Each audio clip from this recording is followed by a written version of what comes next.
Қайырлы күн 3-ші сынып оқушылары. Қазір бізде өзін-өзі тану сабағы. Балалар, есіңізге түсірейікші, сабағымызды неден бастайтын едік? Әрине 5 құндылықтан бастаймыз. Қане, енді 5 құндылықты рет-ретімен атап өтейік. Ақиқат, сүйіспеншілік, дұрыс әрекет, ішкі тыныштық, қиянат жасамау. Ал енді 5 ережесін қайталайық. Тәртіп, талап, тыныштық, тазалық, татулық. Қайталап болсақ, сабағымызда 5 құндылықты бойымызға сіңіріп, 5 ережесін есімізде сақтайық. Жарайсыңдар, енді үйге Сырбай Мәуленовтың өлеңдерін оқып келуге берген болатынмын. Оқыдық па? Ендеше өлең мазмұны бойынша мен сендерге сұрақтар қоямын, ал сендер жақсылап жауап беруге тырысыңдар. Ата мен әженің мейірімі қандай әсерге бөлейді? Әке мен ананың жылылығы деп нені айтамыз? Бауырмалдық дегенді қалай түсінесіңдер? Дұрыс айтасыңдар. Яғни, бұлардың барлығы бір сөзбен отбасы деп аталады. Отбасы дегеніміз бірлесіп күн көретін, қиындықты бірге жеңіп, қуанышты бірге тойлайтын адамдар тобы. Сонымен балалар, біз бұл өлең жолдарынан қандай құндылықты байқадық? Дұрыс әрекет құндылығын байқадық. Бүгін біз отбасындағы қарым-қатынас мәдениеті атты тақырыппен таныс боламыз. Бұл тақырыбымыз дұрыс әрекет құндылығымен байланысты. Бүгінгі сабақта біздің мақсатымыз дұрыс әрекет құндылығын меңгеруіміз арқылы мейірім, қуаныш, достық, сыпайылық қасиеттерін бойымызға сіңіру. Бүгінгі тақырыбымыздың дәйек сөзі ата-ана бас ұстаз болып табылады. Енді оқушылар осы дәйек сөзді барлығымыз бірге оқиық. Ата-ана бас ұстаз. Енді тек ұлдар оқиды. Ал енді қыздар оқимыз. Ата-ана бас ұстаз. Жарайсыңдар. Енді балалар, ойланайықшы. Осы дәйек сөздің мағынасын қалай түсінесіңдер? Қалай ойлайсыңдар? Не себепті ата-ананы бас ұстазға теңеп тұр?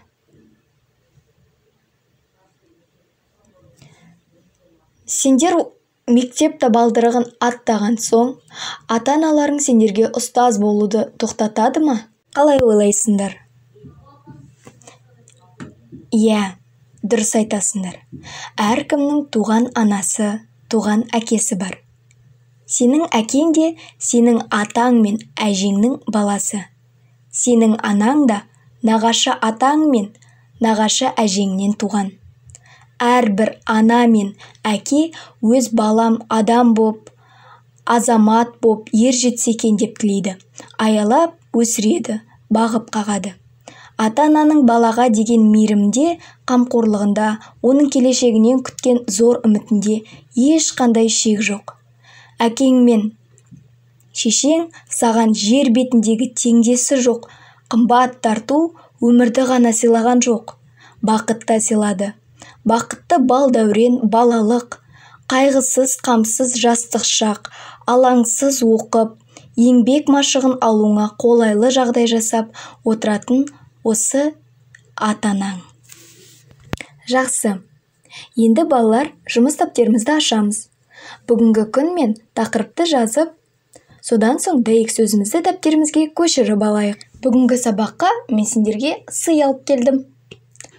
Сыйлықтың аты отбасы бақытының сыры деп аталады. Ал ендеше жайғасып отырып мені тыңдаңдар. Ертеде бір жас жігіт отбасы ішіндегі қалай бақыт пен тыныштық орнатуға болатынын іздейді. Адамдар оған пәлен ауылда бір шал мен кемпір бар. Білсе, солар біледі бақытты тұрмыстың сырын.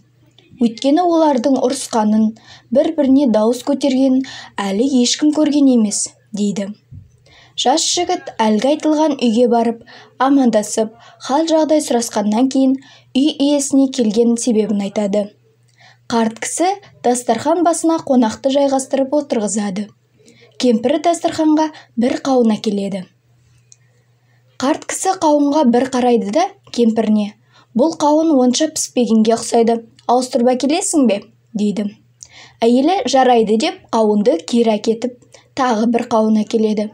Күйеуі: «Бұл да болмады, тағы басқасын көрші», дейді.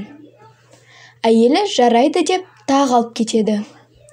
Қарт кісі келген қонаққа: «Әйелім онша таңдай алмаса керек, кеттік, бірге барып таңдап келейік», деп екеуі бірге ас үйге кіреді. Ас үйге кіргенінде бір ғана қауын тұрғанын көреді. Қарт кісі қонаққа қарап: «Отбасы бақытының сырын түсіндің бе?» деп сұрайды. Жас жігіт: «Түсінбедім» деп жауаптайды. «Балам, үйде бір ғана қауын бар еді. Мен білетінмін, біреу ғана екенін. Менің білетінімді әйелім де біледі. Мен қауынды алып кетіп, басқасын әкел дегенімде, жарайды деп әкетіп, дәл соны қайта келді». «Ей шал, сен алжығанбысың? Үйде бір ғана қауын бар. Не айтып тұрсың?» демеді. «Мен бір нәрсені айтқанымда әйелім қарсы шықпайды, дереу айтқанымды орындайды. Ол да бір нәрсені айтқанында мен де оның көңілін қалдырмаймын. Сол себепті ұрыс керісте болмайды. Отбасы бақытының сыры осы», дейді. Сонымен балалар, ертегі кімдер жайлы болды? Қарт кісі жас жігітке отбасы бақытының сырын қалай түсіндірді? Қалай ойлайсыңдар? Қарттың шындықты біліп тұрып, кемпірін қайта-қайта жұмсағаны дұрыс болды ма? Ал сендердің ойларыңша, отбасы бақытының сыры неде? Үйде ата-аналарыңа өз махаббаттарыңды, сыйластықтарыңды қалай білдіресіңдер? Жақсы. Бұл ертегіден қандай құндылықты байқадық? Жарайсыңдар. Осы қалыптарыңнан таймаңдар. Бір отбасыға көптеген сабыр, шыдамдылық, түсіністік, құрмет, махаббат қажет. Бір отбасыда осының барлығы болса, одан асқан бақытты отбасы болмайды. Сол сияқты бір сынып, бір отбасы, отбасыда болған қасиеттер бір сыныпта да болса, одан асқан үздік сынып болмайды. Ал енді оқушылар, шығармашылық іс-әрекет топпен жұмыс жасайық. Бірінші топ. Сендерге мен қазір жұмбақтар беремін. Сендер жұмбақтардың шешуін тауып, бірінші әріптерін пайдаланып, сөз құрастырыңдар. Екінші топ тапсырмасы диалогты жалғастыр деп аталады. Мен сендерге қазір аяқталмаған диалогтар беремін. Сендер топта ойласып, диалогты толықтырыңдар. Үшінші топ тапсырмасы: ата-ана алдындағы баланың парызын жалғастырып жазыңдар. Сендердің ойларыңша, баланың ата-ана алдында парызы қандай? Соны топта ойласып, бала парызын аяқтап жазыңдар. Қорғап болсаңдар, енді бірінші топтың жұмбақтарының жауаптарын тексеріп, қандай сөз шыққанын анықтайық. Отбасы сөзі. Жарайсыңдар балалар. Сонымен бұл тапсырмаларды орындау барысында отбасымен қандай қарым-қатынаста болу керектігін, 6 әріптен тұратын отбасы сөзінің өзі ерекше ыстық екенін сезіп біле алдық. Жақсы балалар, енді топпен ән айтайық. Әннің сөзін жазған Алтынбек Қоразбаев. Ән «Жан ана».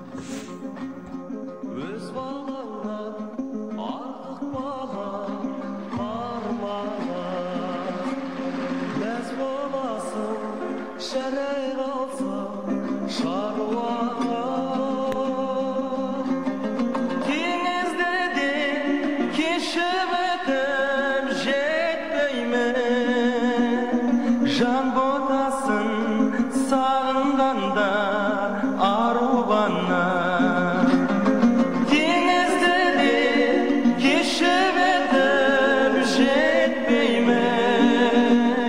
Жан ботасын сағынғанда ару ғана, ару ботасын мен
табайын, сенің ғана жанарыңда тұратын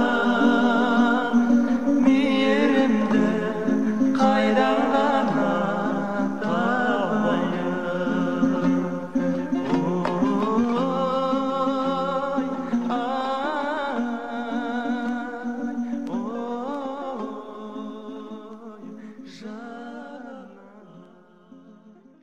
Осымен балалар, сабақ соңына да жетіп қалдық. Үй тапсырмасы. 48-ші беттегі Нұрғали Қадырбаевтың мейірім әңгімесін ата-анамызбен оқып келеміз. Сабақтың соңғы тыныштық сәті. Ыңғайланып отырыңыздар. Денелеріңізді дұрыс ұстаңыздар. Аяқ қолыңызды айқастырмаңыз. Қолдарыңызды тізеге немесе үстелге қоюға болады. Көздеріңізді жұмып, есіңізге түсірейік. Бүгінгі өткен тақырыбымызды, сабақ мақсатымызды, құндылығымызды, қасиеттерімізді, тыңдаған әңгімемізді, жасаған жұмыстарымызды, топпен бірге орындаған әнімізді. Осының бәрін жүрегімізге түйіп, есімізде сақтаймыз. Бүгін сендер өте көп жақсы істер жасадыңдар. Ойларыңды жеткізе білдіңдер. Жақсы ойлар айттыңдар. Сол үшін сендерге рахмет айтамын. Енді ақырындап көзімізді ашамыз. Белсенді қатысқандарыңа рахмет. Бүгінгі сабағымыз аяқталды. Сау болыңдар, оқушылар.